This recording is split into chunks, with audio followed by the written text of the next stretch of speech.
दोस्तों आज तक हम पढ़ चुके हैं द सेल। इसका पूरा चैप्टर हम कंप्लीट कर चुके हैं। आज हम थोड़ा सा इसकी समरी के बारे में जानने की कोशिश करेंगे। तो उसके लिए मैं एक वीडियो लेके आया हूँ आपके लिए, देखिए। तो आज हम ओवरव्यू ऑफ सेल स्ट्रक्चर इसके बारे में थोड़ा सा जानने की कोशिश करेंगे। मैंने कहा है कि चाहे कोई भी लिविंग ऑर्गेनिज्म हो, उसका जो बेसिक स्ट्रक्चर जो है वो सेल से ही बना हुआ होता है। हर सेल के अंदर जो है, कोई भी किसी भी किस्म की सेल हो, उसमें तीन चीज़ें कॉमन है: सेल मेम्ब्रेन और साइटोप्लाज्म और डीएनए एज जेनेटिक मटेरियल। ये तीन चीज़ें कॉमन हर एक सेल के पास है। सेल्स जो हैं दो किस्म की होती हैं।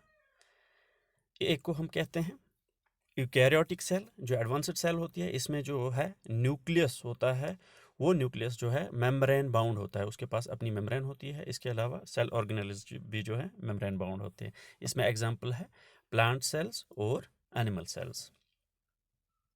इसी तरह दूसरी किस्म की जो सेल है उसको हम कहते हैं प्रोकैरियोटिक सेल। प्रोकैरियोटिक सेल ऐसी सेल जिसके पास न्यूक्लियस नहीं होता, वहाँ पे जो जेनेटिक मटेरियल है वो डायरेक्टली हमें साइटोप्लाज्म में मिलता है। और इसमें जो एग्जाम्पल है वो है बैक्टीरियाज की। बैक्टीरिया सेल जो होती है वो प्रोकैरियोटिक सेल होती है, जेनेटिक मटेरियल साइटोप्लाज्म में ही मिलता है। इसके अलावा सेल ऑर्गेनेलिस हम पढ़ चुके हैं। तो सेल ऑर्गेनेलिस क्या है? जो सेल के अंदर छोटे छोटे ऑर्गन्स होते हैं, जिनको हम हाईलाइट कर रहे हैं, इनको हम सेल ऑर्गेनेलिस कहते हैं। क्लोजली देखने पर आप देख लीजिए यहाँ पे mitochondria, lysosomes, ribosomes, endoplasmic reticulum, Golgi complex, ये सब के सब। इसके अलावा सबसे इंपॉर्टेंट है डीएनए, जो कि न्यूक्लियस के अंदर पाया जाता है। ये जेनेटिक मटेरियल होता है और ये मौजूद होता है क्रोमेटिन की सूरत में, जैसा मैं पिछले वीडियो में कह चुका हूँ। और यहाँ पे बाहर आप देख सकते हैं, यह है न्यूक्लियर मेम्ब्रेन, इसके अंदर क्रोमेटिन है जो कि डीएनए का बना हुआ होता है। जब सेल डिवीजन शुरू हो जाता है उस टाइम यही क्रोमेटिन कंडेंस होके क्रोमोसोम्स बन जाते हैं। यहाँ पे जो है एक और राउंड बॉडी है जिसको हम न्यूक्लियोलस कहते हैं। न्यूक्लियोलस का काम है राइबोसोम्स तैयार करना। राइबोसोम्स तैयार होने के बाद न्यूक्लियर पोर्स के जरिए, जो न्यूक्लियर मेम्ब्रेन में पोर्स होते हैं, वहाँ से बाहर निकल आते हैं और पूरे जो साइटोप्लाज्म जो है, अंदर का पूरा जो जेली सब्सटेंस है साइटोप्लाज्म, इसके अंदर फैल जाते हैं।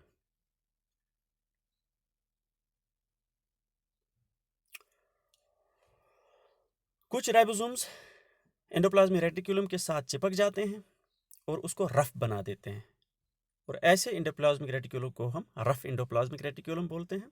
और जहाँ पे ये मौजूद नहीं होते उनको हम स्मूथ एंडोप्लाज्मिक रेटिकुलम बोलते हैं। और इनका जो काम है यहाँ पे वो है प्रोटीन सिंथेसिस।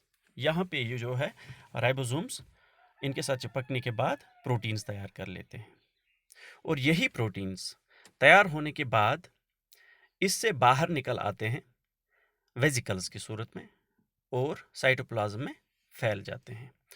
और यही फिर इनको रिसीव करने के लिए जो है वहाँ पे एक और एपरेटस है जिसको हम गोल्गी एपरेटस बोलते हैं। यहाँ पे प्रोटीन्स पहुँचने के बाद जो है उनको एक डेफिनेट शेप मिलती है क्वाइलिंग के ज़रिए से। इसके अलावा कुछ और रिक्वायर्ड पार्ट्स इनके साथ जो है जोड़े जाते हैं, जैसे कि लाइपिड्स है जो कि फैट की है एक किस्म है, या फिर कार्बोहाइड्रेट्स इनके साथ जोड़ दिए जाते हैं। इसी तरह प्लांट सेल के अंदर एक इम्पॉर्टेंट सेल ऑर्गन है जिसको हम वैक्यूल बोलते हैं, और इसके अंदर हम जो वैक्यूल इसको हम सेंट्रल वैक्यूल बोलते हैं। इसका काम है वाटर स्टोर करना। एनिमल सेल्स में ये नहीं होते, अगर होते भी हैं तो स्मॉल साइज। लाइसोसोम्स इंपॉर्टेंट, जिनको हम सुसाइड बैग्स कहते हैं। तो ये टॉक्सिक सब्सटेंसेस को इनगल्फ करते हैं और एंजाइम्स की मदद से उन टॉक्सिक सब्सटेंसेस को डिस्ट्रॉय कर देते हैं, ख़त्म कर देते हैं, सेल बच जाती है। सबसे इंपॉर्टेंट है माइटोकॉन्ड्रिया। यही वो जगह है जहाँ पे ऑक्सीजन का इस्तेमाल होता है, जो हम इनहेल करते रहते हैं। तो यही ऑक्सीजन की वजह से जो है यहाँ पे सेल्यूलर रेस्पिरेशन शुरू हो जाती है, जिससे एनर्जी मॉलिक्यूल्स, जिनको एटीपी बोलते हैं, ये तैयार होते हैं। और यही एटीपी मॉलिक्यूल्स फिर एनर्जी प्रोवाइड करते हैं सेल को किसी भी काम के लिए, किसी भी प्रोसेस के लिए। यही एनर्जी का इस्तेमाल होता है। तो हर जो सेल होती है, सेल के अंदर जिस तरह हमारे अंदर हड्डियाँ होती हैं, सेल के अंदर साइटोस्केलेटन होता है, जिससे इसकी शेप जो है बनी रहती है। इनको माइक्रोफाइलामेंट्स बोलते हैं। इसी तरह यहाँ पे माइक्रोट्यूब्यूल्स भी हैं। इससे जो है सेल की शेप बनी रहती है। जब हम प्लांट सेल्स को क्लोजली देखते हैं, तो प्लांट सेल्स के अंदर जो है हमें एक इम्पॉर्टेंट सेल ऑर्गेनेल मिलता है, जिसको हम क्लोरोप्लास्ट कहते हैं। यह है क्लोरोप्लास्ट। क्लोरोप्लास्ट को क्लोजली देखने पर हमें ये ऐसा दिखाई देता है, थाइलाकोइड्स हैं, और यही थाइलाकोइड्स के बीच में जो है क्लोरोफिल मौजूद होता है, और यहीं पे फोटोसिंथेसिस की प्रोसेस होती है। इसके अलावा अगर आप यहाँ पे देखेंगे तो प्लांट सेल के पास सेल वॉल होती है, जो इसको रिजिड बना देती है, और इसकी शेप मेंटेन इसी वजह से रहती है। इसी तरह कुछ और स्ट्रक्चर्स है, जैसे मैंने कहा था कि हमारा जो रेस्पिरेटरी ट्रैक है, हमारे रेस्पिरेटरी ट्रैक के अंदर जो सेल्स होती हैं, उनकी सरफेस पे हेयर लाइक प्रोजेक्शंस होते हैं, जिनको हम सीलिया बोलते हैं। जब हमारे रेस्पिरेटरी ट्रैक के अंदर कोई चीज़ घुस जाती है, तो हम खांसने पर जो है उसको बाहर फेंक देते हैं, उस पर जो काम करता है वो यही सीलिया उनको जो है धकेलते हैं बाहर, तो जिससे वो आगे चला जाता है। इसी तरह कुछ बैक्टीरिया जो होते हैं, उनके पास हेयर लाइक प्रोजेक्शंस होते हैं, जिनको फ्लैजिला बोलते हैं। तो ये जो हैं उनको मूवमेंट में मदद कर देती है। फ्लैजिला की तादाद कम होती है, और सीलिया जो है उनकी बहुत ज़्यादा तादाद होती है, और स्पर्म्स के पास भी फ्लैजिला मौजूद होता है, जो इनको मूवमेंट में मदद कर देता है।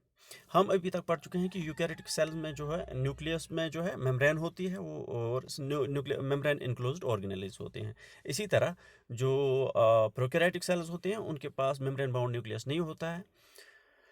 इसके अलावा जो है सेल्स के पास 3 चीज़ें कॉमन हैं: सेल मेम्ब्रेन, साइटोप्लाज्म और जेनेटिक मटेरियल।